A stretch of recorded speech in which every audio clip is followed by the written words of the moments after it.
परमेश्वर की भक्ति करता है, भगवान खुश होकर उसके समक्ष प्रकट होते हैं और वो भगवान को दंडवत होकर प्रणाम करता है।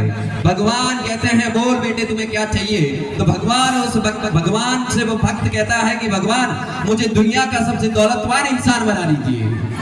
भगवान कहते हैं कि कल प्रातः नदी के किनारे तुम आ जाना और तुम्हारी जितनी भी समस्याएं उनका समाधान करते हुए मैं तुम्हें इस पूरे विश्व का दौलतवान व्यक्ति बना दूंगा। वो व्यक्ति प्रातः तैयार होता है, दूसरे दिन सज धज कर नहा धोकर तिलक लगाकर नदी के किनारे पहुंच जाता है, यथास्थान पहुंच जाता है जहां पर भगवान ने बुलाया।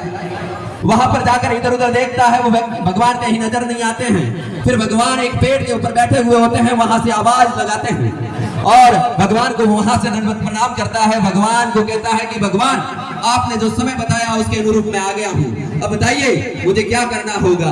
तो उसने कहा कि बहती हुई नदी के अंदर चले जाइए। वह व्यक्ति नदी के अंदर जाता है, पानी घुटनों तक होता है, फिर कमर तक होता है, फिर पानी कंधों तक होने लगता है। भगवान कहते हैं और आगे बढ़िए, और वो पानी नाक तक पहुंचने लगता है और एक क्षण तक यदि भगवान उसको आकर बाहर नहीं निकालते तो वो मर जाता। फिर भगवान उसको बाहर निकालते हैं और थप्पड़ लगाते हैं। तो वो भगवान को कहता है कि भगवान आपने थप्पड़ लगाई, तो भगवान ने कहा कि जब तुम डूब रहे थे उस वक्त की चीज की तुम्हें जरूरत थी। तो वो जवाब देता है कि भगवान जिस वक्त मैं डूब रहा था उस वक्त मुझे श्वास की आवश्यकता थी, ये मेरी एक क्षण के लिए श्वास नहीं लेता तो मैं मर जाता।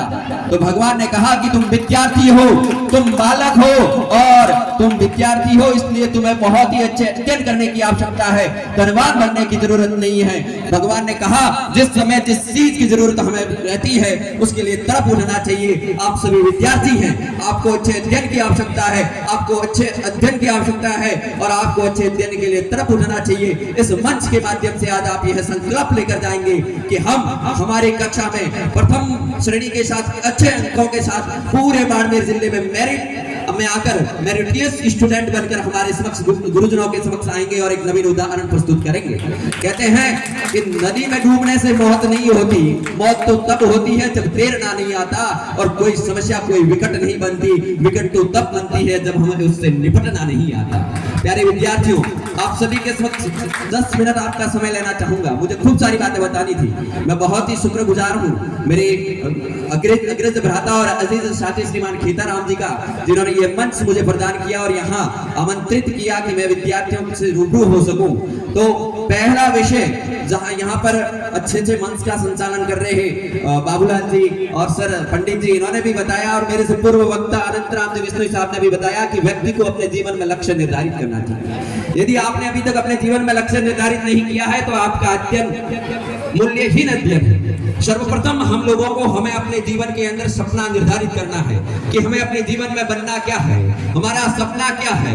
तो फर्स्ट ऑफ ऑल आप अपने जीवन के अंदर लक्ष्य को निर्धारित करें और तदुपरांत आपको क्या करना है उस लक्ष्य में खो जाइए कि बस, क्योंकि अपन जानते हैं कि परमपिता परमेश्वर ने परवरदिगार ने हम सभी के भीतर एक विशेष कौशल लेकर हमें इस धरती पर भेजा है। तो उस कौशल को पहचानने की आवश्यकता है। यदि आप एक अच्छा खिलाड़ी बन सकते हैं तो आप अपना लक्ष्य खिलाड़ी रखें। यदि आप एक शिक्षक अच्छा बन सकते हैं तो आप एक शिक्षक का सपना सजोएं। यदि आप एक अच्छे आरएएस अधिकारी बन सकते हैं तो एक आरएएस अधिकारी का सपना सजोएं। तो ये बात आपको विशेष रूप से ख्याल रखनी है। संक्षिप्त में मैं इन विषयों पर बात कर रहा हूँ। आज ही आप अपना सपना निर्धारित कर लें कि सपने उन्हीं के पूरे होते हैं, सपने उन्हीं के पूरे होते हैं जिनके सपनों में जान होती है। पंख तो यूं ही फड़फड़ाया करते हैं, हौसलों से उड़ान होती है, हौसलों से उड़ान होती है। आप अपना सपना आज निर्धारित कर लें कि मुझे मेरे जीवन में बनना क्या है। तदुपरांत सपने के अनुरूप सोचना। आप आज से ही ये तय कर लें कि यदि आपने सपना निर्धारित कर दिया है कि मुझे आईएएस अधिकारी बनना है, मुझे कलेक्टर बनना है, मुझे डॉक्टर बनना है, मुझे टीचर बनना है।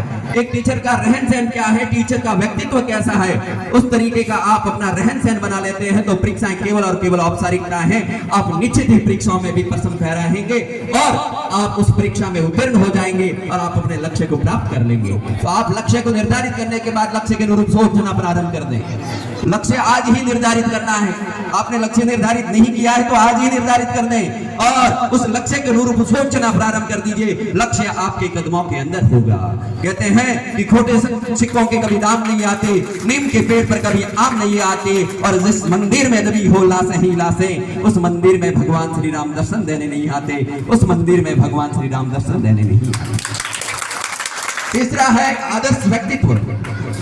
आज जहां कहीं पर भी जाते हैं, विद्यार्थियों से जब संवाद होता है और उनसे पूछते हैं कि आपके जीवन का आदर्श व्यक्तित्व क्या है, आपके जीवन का आदर्श व्यक्तित्व